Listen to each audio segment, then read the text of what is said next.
Ini orang kok bisa-bisanya ngomong masalah PPDB harus begini, harus begitu, yang bener itu kayak gini, dan bla bla bla.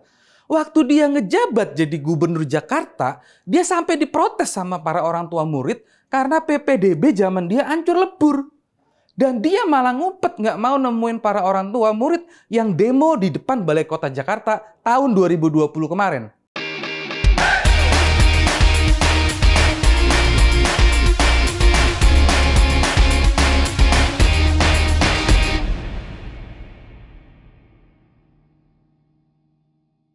Sebenarnya gue udah muales banget ngomongin ini orang. Cuman masalahnya, setiap dia ngeluarin pernyataan itu, selalu ngebego-begoin orang mulu. Ya masa gue harus diem ngelihat dia membodohi rakyat Indonesia demi ambisinya dia untuk berkuasa? Nih videonya. Akhir-akhir ini kita menyaksikan keramaian PPDB. Bahkan di Jawa Barat ini Pak Gubernur sempat membatalkan penerimaan sekitar 4.700 siswa di Jawa Barat, betul? Apa sesungguhnya masalahnya? Kita jangan hanya membereskan gejala. Kalau kita sakit panas, kita beli Panadol, insya Allah gejalanya hilang. Pakai paracetamol, ya botak juga boleh dah. Paracetamol tapi isinya. Isi paracetamol untuk menghilangkan gejala. Apakah penyakitnya hilang? Tidak. Infeksinya harus diobati. Baru kemudian suhu tinggi itu bisa turun. Nah, kita ingin problem ini dibereskan. Apa akar masalahnya? Salah satu hal mendasar adalah ketersediaan bangku sekolah. Bangku sekolah kita ini seperti piramida. Semakin rendah jenjang pendidikan, semakin banyak bangkunya, semakin tinggi, semakin sedikit, semakin sedikit. Dan apa yang terjadi? Anak-anak kita lepas. Mereka tidak bisa mendapatkan pendidikan hingga tuntas. Kita ingin memastikan jumlah bangku kelas 1 SD harus sama dengan bangku kelas 7 SMP. Harus sama dengan bangku kelas 9 SMA. Kelas 10 SMA. Sehingga mereka masuk SD kelas 1 punya kepastian bisa sampai tuntas. Ibu sekalian, di banyak tempat ketika ibu melahirkan anaknya, kalau dipandang dengan kondisi yang terbatas, banyak dari mereka yang anaknya tidak pernah bisa lulus dari SMP, tidak pernah bisa lulus dari SMA karena bangku tidak tersedia di tempat itu. Kita bukan hanya ingin membereskan soal PPDB, tapi kita ingin setiap anak Indonesia mendapatkan pendidikan berkualitas hingga tuntas. Ini orang kok bisa-bisanya ngomong masalah PPDB harus begini, harus begitu, yang bener itu kayak gini, dan bla bla bla. Waktu dia ngejabat jadi gubernur Jakarta, dia sampai diprotes sama para orang tua murid karena PPDB zaman dia hancur lebur. Dan dia malah ngumpet nggak mau nemuin para orang tua murid yang demo di depan Balai Kota Jakarta tahun 2020 kemarin. Dan dia sendiri juga gagal menyiapkan fasilitas pendidikan untuk siswa-siswi di Jakarta. Makanya sampai pada demo nggak karuan waktu itu masalah PPDB yang amburadul. Terus sekarang sok-sokan bilang kita harus siapin semua fasilitas itu demi generasi penerus bangsa. Alah, kalau ada depan muka gue sambit ini orang. Reindustrialisasi inilah arah ke depan. Sehingga kita akan bisa memiliki kawasan-kawasan industri di berbagai wilayah Indonesia. Urbanisasi akan terjadi, itu tidak apa-apa. Bukan Jakartanisasi. Yang sering terjadi adalah Jakartanisasi. Orang pindah ke Jakarta karena di Jakarta pusat perekonomian. Kita perlu membangun lebih dari 12 pusat perekonomian penggerak se-Indonesia di kota-kota yang sekarang ada di Indonesia. Ini lebih kacau lagi. Kita akan bangun pusat perekonomian baru di berbagai tempat di Indonesia. Woi, itu Jakarta Timur kayak gimana waktu lu ngejabat? Ada perubahan nggak selama 5 tahun pemerintahan elu? Ada Jakbar, Jaksel, Jakpus, Jakut, dan yang terakhir ada Jaktim. Di 4 wilayah Jakarta itu, semuanya punya pusat bisnis dan perekonomian skala besar. Jakarta Barat, ada Roxy, Tomang, Grogol, Jelambar, Kembangan, Puri Indah, Outer Ring Road, Cengkareng. Kalau Jakarta Pusat, ada Hayamuruk, Glodok, Gunung Sahari, Menteng. Terus Grand Indonesia. Jakarta Utara ada Kelapa Gading, Pantai Indah Kapuk. Jakarta Selatan. Nah, kalau Jakarta Selatan mah jagoannya pusat bisnis.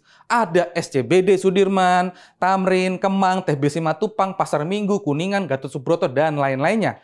Kalau Jakarta Timur, Cilitan, Cijantung. Ada perkantoran apaan di sana? Dari awal lu ngejabat, ada pusat bisnis atau pusat perekonomian yang baru nggak di sana? Jaktim itu kayak anak tiri dan nggak keurus sama lu. Jadi jangan sok-sokan bilang mau pemerataan ekonomi se-Indonesia. Kalau ngidupin Jakarta Timur doang aja nggak bisa. Yang terakhir, terkait dengan kesehatan. Tadi sudah disampaikan, kita ingin rakyat Indonesia memiliki jaminan rasa tenang untuk hidup sehat. Saya ingin ingatkan, tidak cukup hanya bicara dengan penerima jasa kesehatan. Para tenaga kesehatan harus diajak bicara. Para dokter, para medik, perawat, mereka yang berada di lapangan harus memberikan masukan. Bila semuanya hanya diatur oleh BPJS, dokter pun terikat, perawat pun terikat, pasien pun terikat. Izinkan kita melakukan reformasi atas pelayanan itu. Pendidikan berkualitas hingga tuntas, yang PR-nya masih banyak. Kita lakukan perubahan di situ. Sama dengan kesehatan yang tadi persis diceritakan. Betapa banyaknya rakyat kita ketika mengalami sakit datang ke rumah sakit bukan jadi sembuh tapi jadi miskin. Yang diperlukan datang ke rumah sakit pulang sembuh, bukan pulang menjadi miskin. PR-PR inilah yang nanti kita ingin bereskan sama-sama. Apa hubungannya masuk rumah sakit terus jadi miskin?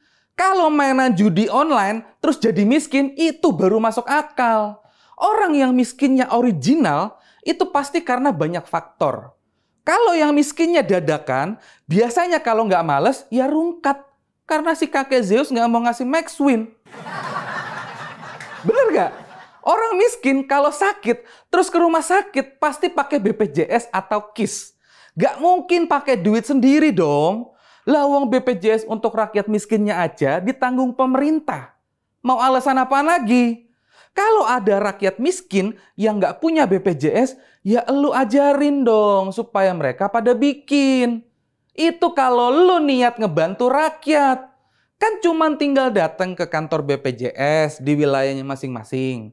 Sambil bawa surat keterangan tidak mampu. Biar biayanya ditanggung pemerintah. Masa gitu aja nggak bisa? Segampang itu kok. Kalau dulu pas zaman dinosaurus, sebelum ada BPJS, iya bener. Banyak yang demi pengobatan sampai jual tanah, jual sawah, kebun, dan lain-lainnya. Tapi kalau sekarang, masih ada yang kayak gitu nggak? Palingan cuman keluar tenaga untuk nyamperin tukang fotokopi, buat fotokopiin surat rujukan dari vaskes pertama. Itulah fungsinya BPJS. Dan inilah bukti yang pertama kalau negara hadir untuk rakyatnya. Nggak usah dimanipulasi seolah negara nggak ngurusin rakyatnya. Pak Jokowi itu udah on the track dengan ngeluarin undang-undang kesehatan. Biar Indonesia nggak kekurangan dokter spesialis yang sebelumnya dimonopoli oleh Ikatan Dokter Indonesia. Sebelum ada undang-undang kesehatan, yang bisa jadi dokter spesialis di Indonesia itu cuman keluarganya, ponakannya, pacarnya, ataupun selingkuhannya dari para mafia kesehatan. Di luar itu, walaupun punya skill jago, tapi kalau nggak ada koneksi dan duit, jangan harap bisa jadi dokter spesialis di Indonesia. Walaupun ada juga yang berhasil jadi dokter spesialis tanpa koneksi, tapi itu jumlahnya dikit banget. Dan rata-rata bukan dokter spesialis yang penting-penting amat. Dan bukan yang dibutuhkan masyarakat luas. Waktu Indonesia kena pandemi COVID-19, disitulah baru kelihatan. Ternyata dokter spesialis di negara kita itu jumlahnya cuma sedikit banget. Standar yang dikasih oleh WHO untuk dokter spesialis itu rasionya satu dokter ngurusin 1.000 pasien. Berarti kalau jumlah penduduk Indonesia ada 270-an juta, dokter spesialisnya harusan ada 270.000. Ternyata kita cuma punya 43 ribuan doang. 1/4 dari standarnya WHO aja nggak nembus. Kenapa? Ya karena gelar spesialisnya dimonopoli oleh para mafia kesehatan tadi. Itulah gunanya undang-undang kesehatan. Siapapun bisa jadi dokter spesialis tanpa harus ada koneksi ataupun ngebayar pelicin ke dokter spesialis senior cuman untuk dapetin rekomendasi. Berarti, bagus gak? Dan itulah bukti kedua selain BPJS yang menunjukkan negara hadir untuk rakyatnya. Mau bukti yang ketiga, yang nunjukin kalau negara hadir di bidang kesehatan lagi? Kalau lu mau jualan barang di Indonesia, terutama makanan, harus ada yang namanya sertifikat halal kan? Nah, masih ingat gak waktu dulu sertifikat halal MUI mau diambil alih oleh Kementerian Agama dan akhirnya diambil alih beneran? Mereka pada ngamuk-ngamuk gak karuan kan? Kenapa? Karena disitulah sumber terbesar dapur mereka bisa ngebul. Nah, kalau untuk kedokteran juga sama. Para dokter baru yang mau buka praktek itu harus punya 3 surat izin. Yaitu surat tanda registrasi, surat izin praktek, dan satuan kredit profesi. Dulu semuanya itu dikuasai dan dimonopoli oleh ID.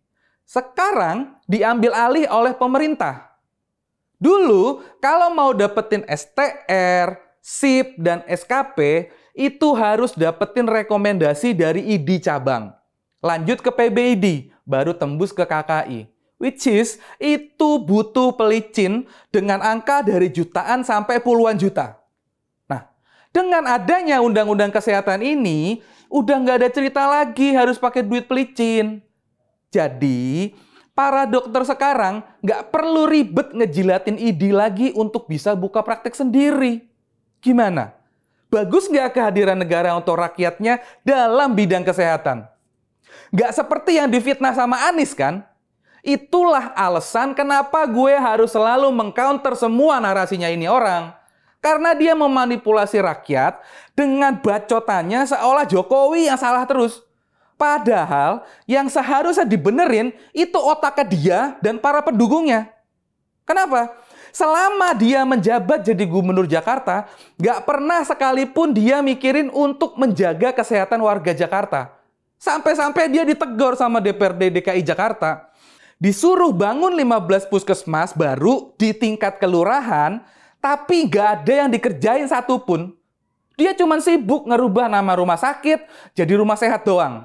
Yang sebenarnya nggak ada efek secara langsung untuk warga Jakarta.